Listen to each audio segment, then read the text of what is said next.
Good afternoon. My name is Mike Scanlon, City Manager for the City of Osawatomie, Kansas, and this is my weekend update for February 11th, 2022.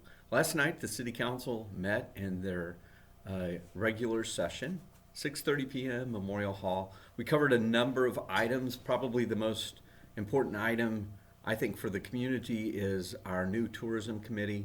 15 citizens have stepped up for 7 positions that are on that committee. 4 of those positions are actually dedicated to the events. And those events are the John Brown Jamboree 2.0, Lights on the Lake, the Border War Barbecue, and the Freedom Festival that Grady does a wonderful job putting on in the park. Those 4 signature events have one primary purpose. You've heard me talk about it again and again and again, and that's pull factor. Anytime we can take our events, leverage them to bring more people into our community, that increases the sales tax that is spent in our businesses, and whether that's at Casey's, whether that's at Chris's or La Hacienda or Border Market, it's people consuming services, consuming food, and putting more sales tax in our pocket. So the idea is, with our tourism committee, to work at promoting our community through those 4 signature events, and then we'll have other events that will be put on by outside sponsors. So you heard me talk about the Ultra Marathon coming to Osawatomie in April, as well as the Cannonball 550 that Sam Moon was able to redirect and reroute through our community, which occurs later in the summer. So anything that we can do using our tourism committee to do that, we will. I want to thank the 15 citizens that we will be interviewing next week and then recommending to the City Council for consideration. I want to thank all of the people that have been working diligently on these events over the years and decades, especially the Masick family with what they do at Lights on the Lake. I want to thank Karen Ledoux, Ted Hunter, Jamie Wilson, the Wes Duncan, I believe, and his wife Emily were volunteers on the Border War Barbecue.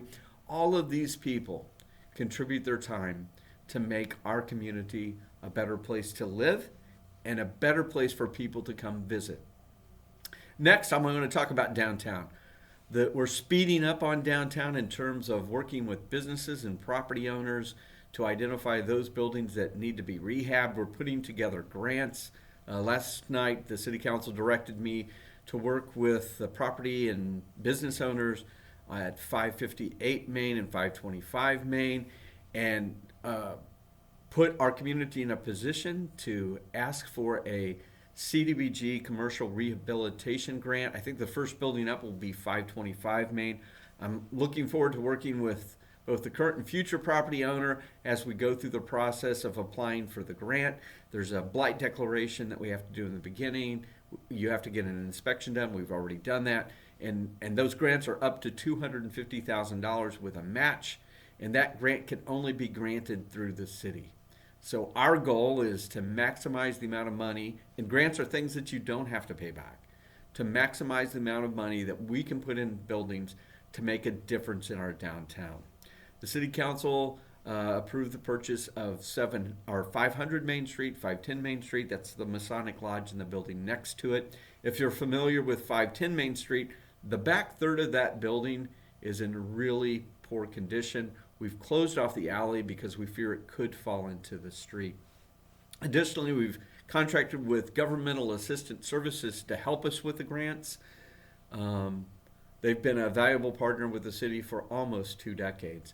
Additionally, we are going to have council meetings on February 17th and March. We need to do that is that we have a number of grants that are setting up for approvals and applications in the next 30, 45, 60 days. So by February 28th, we have to have our base grant in, and that's about $100 million dedicated to water and wastewater.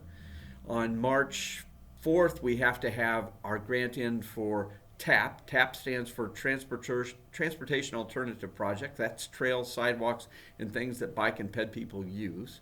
On March 11th, we have a task grant, and that's for increasing tourism in a community, and we have construction projects at the beginning of our trail, so at the trailhead, at mile 0 on the Flint Hills Trail that we will be applying for.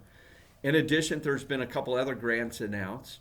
We're also working on a grant through the county, through their art monies, to see if we can take some of the county money and leverage it into economic development opportunities in our community. So a whole host of work that we're starting to embark on. Our wastewater plant, the engineering design, the bidding out of that is all underway. We'll be making repairs in the next 6 months. We'll be working at bringing a engineering contract as well as the funding for it for a water plant. That is a $4 million engineering project, engineering design, and then there's a construction engineering portion of that as well. So a lot of things going on, a lot of things to do. Don't forget that Monday is Valentine's Day, so if you haven't ordered your flowers, Osawatomie's Little Flower Shop would love to get your order. So with that, have a great day. I look forward to talking to you next Friday.